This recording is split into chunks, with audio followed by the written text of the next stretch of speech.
गणेशाय नमः श्री सरस्वत्यै नमः श्री गुरुभ्यो नमः श्रुतिस्मृतिपुराणानामालयं करुणालयं नमामि भगवत्पादशङ्करं लोकशङ्करं शङ्करं शङ्कराचार्यं केशवं बादरायणम् ओम श्रीकृष्ण परब्रह्मणे नमः। श्रीमद्भगवद्गीता अदव षष्ठोध्यायः आत्मसंयमयोगः।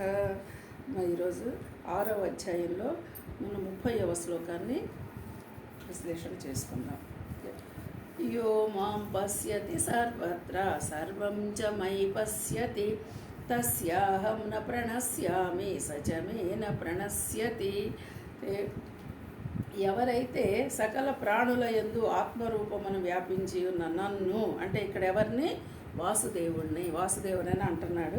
మనం ఎవరిని గుర్తించాలనుకుంటున్నాము? పరమాత్మ ఇక్కడ వాసుదేవుడు అని ఎందుకు అంటున్నాడంటే వాసుదేవుడు సర్వము ఉన్నవాడు అని చెప్తూ వస్తున్నాడు కాబట్టి అందుకని మళ్ళీ ఆ వాసుదేవుడు అంటే ఇంకా ఆయన ఒక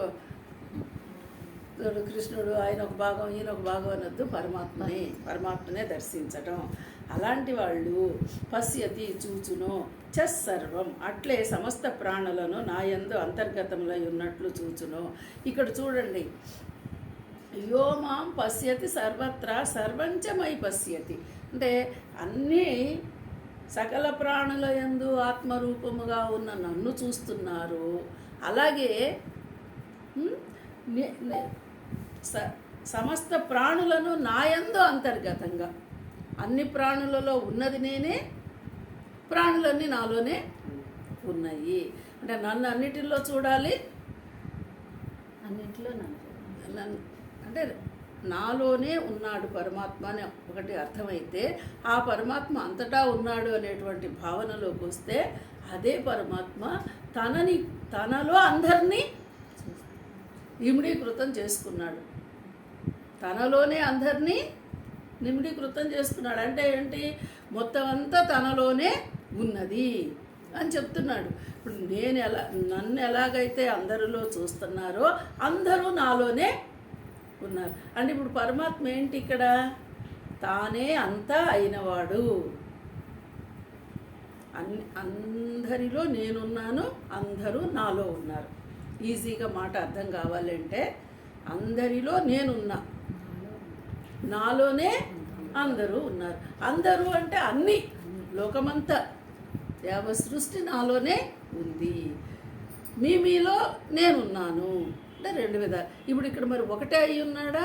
ఇంకా మనం వేరువేరుగా చెప్పాలి. అయినని ఒకటే అయి ఉన్నాడు అంటే ఇక్కడ మళ్ళీ ఆ ఒకటే అయినవాడు స్త్రీలింగమా పుంలింగమా అంటే లింగభేదము లేదు. ఇదే ఆత్మస్వరూపము అని మనం అర్థం చేసుకోవాలన్నమాట. ఇలా మనం అర్థం చేసుకున్నప్పుడు ఇలా వ్యాపించి ఉన్నవాడిని ఈ విధంగా చూడగలిగినవాడు, చూస్తున్నవాడు, ఆ పురుషునకు అహం నేను అదృశ్యుడను కాను అంటే నా ప్రణశ్యామి, అదృశ్యుడను కాను అంటే ఏంటి? కనపడకుండా ఉండే సమస్య లేదంటున్నాడు ఇక్కడ. అలాంటి వాళ్ళకి నేను ఎల్లవేళలా కనిపిస్తూనే ఉంటాను. ఇప్పుడు మనమేమనుకోవాలి?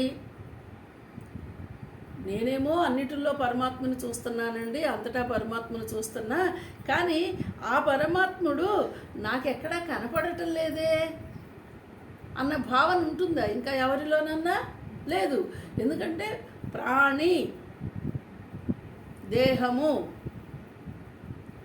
ఉపాధిగా కలిగి ఉన్న ప్రాణి ఏదైనా సరే నీకు కనిపిస్తుందంటే అక్కడ ఉన్నది ఏంటి? ఆ ఉపాధిలో పరమాత్మే.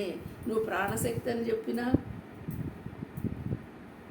ఇంద్రియాలని చెప్పినా, మనసు అని చెప్పినా, చైతన్యం అని చెప్పినా, ఏ పేరు చెప్పినా ఉన్నది పరమాత్మే. అలా నీకు అర్థమైనప్పుడు అదృశ్యుడు అంటే ఇంకా కనపడకుండా ఉండే సమస్యే లేదు. ప్రాణిని చూసావు అంటే పరమాత్మే అనే భావన నీలో స్థిరపడిపోవాలి. అది చీమ, దోమ, ఏనుగా, ఆవ ఏది తేడా లేదు, అన్నిటిలో ఉన్నది అదే పరమాత్మ. నువ్వు అది కాబట్టి నేను ఎక్కడ ఇంకా అదృశ్యుడిని కానయ్య అంటే నేను కనపడకుండా వెళ్ళే ప్రశ్నే లేదు. మరి అతడును నాకు ఇప్పుడు తను మనల్ని ఏమైనా చూడకుండా ఉంటున్నాడా? మనం ఆయన్ని ఎలాగైతే చూడగలుగుతున్నామో పరమాత్మని, పరమాత్మ కూడా మనల్ని అలాగే చూస్తున్నాను అంటున్నాడు. అలాగే మరి ఆయన చూడబట్టే కదా. ఆయన మన లోపల స్వయం ప్రకాశము, స్వయం జ్యోతి, ఆత్మస్వరూపము, ఇవన్నీ పేర్లు పెట్టుకుంటున్నామే. నీ స్వస్వరూపము ఆ పరమాత్మ అయినప్పుడు ఆ పరమాత్మ ఇంకా చూడకుండా ఉండేది ఎక్కడ?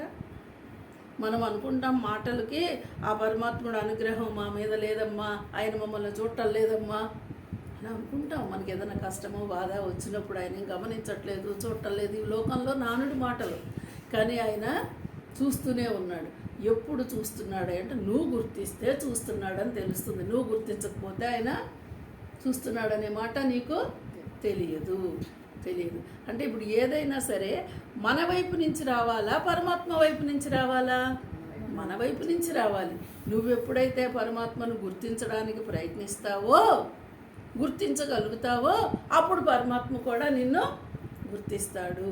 మనము గుర్తించకుండా నువ్వు గుర్తించవయ్యా, నువ్వు చూడవయ్యా, నేను ఇన్ని పూజలు చేశాను, ఇన్ని పారాయణలు చేశాను అంటే ప్రశ్నే లేదు. పారాయణలే, పూజలే. కానీ నీ లోపల ఉన్నాడు, అందరి లోపల ఉన్నాడు. ఈ జగత్తుకంతా మూలం ఈ పరమాత్మ అని నువ్వు భావన చేసుకొని ఆ పరమాత్మని ఆ విధంగా దర్శించగలిగితే, ఆ విధంగా చూడగలిగితే అప్పుడు ఆయన ఎక్కడ నీకు అదృశ్యమై వెళ్ళే అవకాశము లేదు. తనని నువ్వు చూసినట్టే నిన్ను తను కూడా చూస్తానన్నాడు. ఇప్పుడు ఎవరి వైపు నుంచి పరమాత్మను తెలుసుకోవడానికి ప్రయత్నించాలో చూడండి. మన వైపు నుంచి మనం ప్రయత్నం చేస్తే ఆయన నీలోనే నేనున్నానని స్ఫురణకి వస్తాడు, అవగాహనకు వస్తాడు. దీన్ని మనం కొంచెం జాగ్రత్తగా చెయ్యాలి, సాధన చెయ్యాలి. ఎలా ఉన్నాడని తెలుసుకోవడానికి ప్రయత్నం చేయాలి. ఇలా ఉన్నాడనేటువంటి భావనలోకి మనం రావాలి. అందుకని ఇక్కడ ఏం చెప్తున్నారు? సకల ప్రాణుల యందు ఆత్మరూపముగా ఉన్న నన్ను చూసేటువంటి పురుషులకు అట్లే అన్ని ప్రాణులన్నింటి నా యందు అంతర్గతముగా ఉన్నట్లు చూచువానికి నేను అదృశ్యుడిని కాను, అతడు నాకు అదృశ్యుడు కాడు. మామూలుగా ఇచ్చిన అంటే ఎప్పటికీ కూడా పరమాత్మ మరుగయ్యేది లేదు. మనం ఆయన్ని చూస్తున్నాం, ఆయన మనల్ని చూస్తున్నాడు. అంటే నీ లోపల జ్ఞానజ్యోతి, ఆత్మజ్యోతి, ఏదైతే స్వయం ప్రకాశము, స్వస్వరూపం అని ఏ పేర్లు పెట్టుకుంటున్నామో అదే పరమాత్మ. నిన్ను చూస్తూనే ఉన్నాడు, నువ్వు చూస్తూనే ఉన్నావు. అయితే నీ గమనము, నీ గుర్తు అందులో ఉంచుకో, స్థిరపడి ఉండగలగాలి. ఆ స్థిరత్వాన్ని తెచ్చుకుంటే ఇంకా పరమాత్మకు మనం అన్యంగా లేము, పరమాత్మతోనే. హరి ఓం.